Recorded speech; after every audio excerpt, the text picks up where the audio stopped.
আসসালামু আলাইকুম everyone, welcome back to my channel cook with Arpa. আজকে আমি আপনাদেরকে চকলেট প্যানকেকটি তৈরি করে দেখাবো।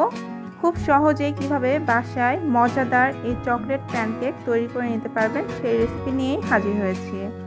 আর আজকে আমি আপনাদেরকে একটা ডিম দিয়ে 10টা প্যানকেক তৈরি করে দেখাবো। তাহলে চলুন দেখে নেওয়া যাক কিভাবে খুব সহজেই এই প্যানকেকটি তৈরি করে নেওয়া যায়।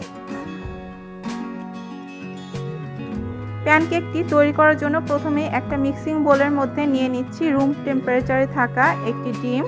ডিমটি ফ্রিজে থাকলে 1 ঘন্টা আগেই ফ্রিজ থেকে বের করে রাখতে হবে। এখন এই ডিমের মধ্যে দিয়ে দিচ্ছি 1 কাপ পরিমাণ চিনি। চিনিটা আপনারা বাড়িয়ে বা কমিয়ে নিতে পারবেন। এখন ডিমের সাথে চিনিটাকে বিট করে নিতে হবে। যতক্ষণ পর্যন্ত না চিনিটা সম্পূর্ণ ডিমের সাথে গলে যাচ্ছে ততক্ষণ পর্যন্ত চিনিটাকে বিট করে নিতে হবে। আমার চিনিটা খুব ভালোভাবে ডিমের সাথে মিশে গিয়েছে দেখতে পাচ্ছেন, আর ডিমটা কিন্তু অনেকটা ফোমি হয়ে গিয়েছে। এখন একটা চালনি বসিয়ে তাতে দিয়ে দিচ্ছি 1 কাপ পরিমাণ ময়দা। আপনারা চাইলে ময়দার পরিবর্তে এখানে আটাও ব্যবহার করতে পারবেন, তবে ময়দা দিলে বেশি ভালো হয়। এবার দিয়ে দিচ্ছি 2 টেবিল চামচ কোকো পাউডার, দিয়ে দিলাম 1 চা চামচ পরিমাণ বেকিং পাউডার, আর দিচ্ছি 1 চিমটি পরিমাণ লবণ। এবার সব কিছু চেলে নিচ্ছি।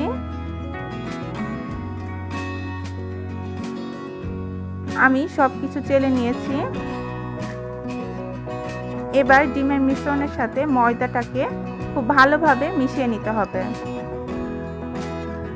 এখন আমি এখানে দিয়ে দিচ্ছি আগে থেকে জাল করে রাখা 200 মিলি দুধ। দুধ যদি লাগে তাহলে পরে আরেকটু দেব, আপনাদের ক্ষেত্রে কম বেশি লাগতে পারে, পরিমাণটা বুঝে দুধটা দিতে হবে। একটা হ্যান্ড উইক্সের সাহায্যে খুব ভালোভাবে মিশিয়ে নিতে হবে যাতে ভিতরে কোনো লাম্পস না থাকে। এখন দিয়ে দিলাম 2 টেবিল চামচ রান্নার রেগুলার তেল, আর দিয়ে দিচ্ছি 1/2 চা চামচ পরিমাণ চকলেট এসেন্স। আবারও সব কিছু খুব ভালোভাবে মিশিয়ে নিচ্ছি। এই তো দেখতে পাচ্ছেন আমি সব কিছু ভালোভাবে মিশিয়ে নিয়েছি এবং আমার ভিতরে আর কোনো লাম্পস নেই। আর ব্যাটারের ঘনত্বটা দেখে আপনারা বুঝতে পাচ্ছেন কেমন হবে। আমার ব্যাটারটা রেডি হয়ে গিয়েছে। এখন আমি প্যানকেকগুলো তৈরি করে নেব। এর জন্য চুলায় সরাসরি একটা প্যান বসিয়ে দিয়েছি। আমি প্যানে কিছুটা তেল ব্রাশ করে নিয়েছি। এবার একটি কাপের সাহায্যে পরিমাণ মতো ব্যাটার দিয়ে দিচ্ছি।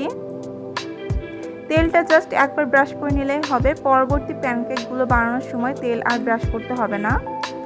এবার আমি অপেক্ষা করছি 1 মিনিটের মতো। আমি ঢাকনা দিয়ে ঢেকে 1 মিনিট অপেক্ষা করছি। এই তো 1 মিনিট পরে দেখা যাচ্ছে আমার প্যানকেকের উপরটা ড্রাই হয়ে গিয়েছে। এখন আমি প্যানকেকটাকে উল্টিয়ে দেব।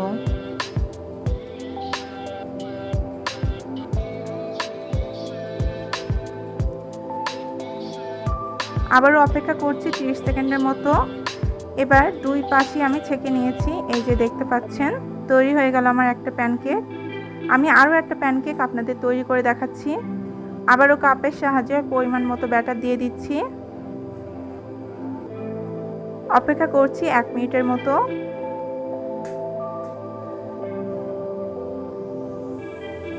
এক মিনিট পরে উল্টিয়ে অপর পাশটাকে আবারও 30 সেকেন্ডের মতো ছেঁকে নেব।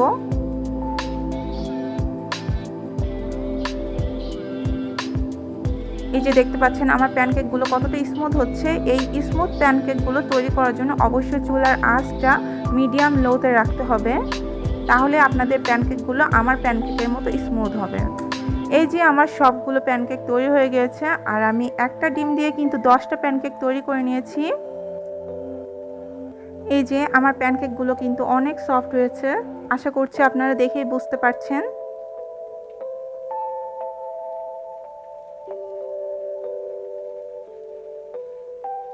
এই প্যানকেকগুলো তৈরি করে বাচ্চাদের টিফিনে দিতে পারবেন, আর ঝটপট সকালে নাস্তাও কিন্তু সার্ভ করতে পারবেন।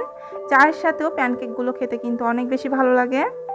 আমি চকলেট সিরাপ দিয়ে প্যানকেকগুলোকে সার্ভ করে নিয়েছি।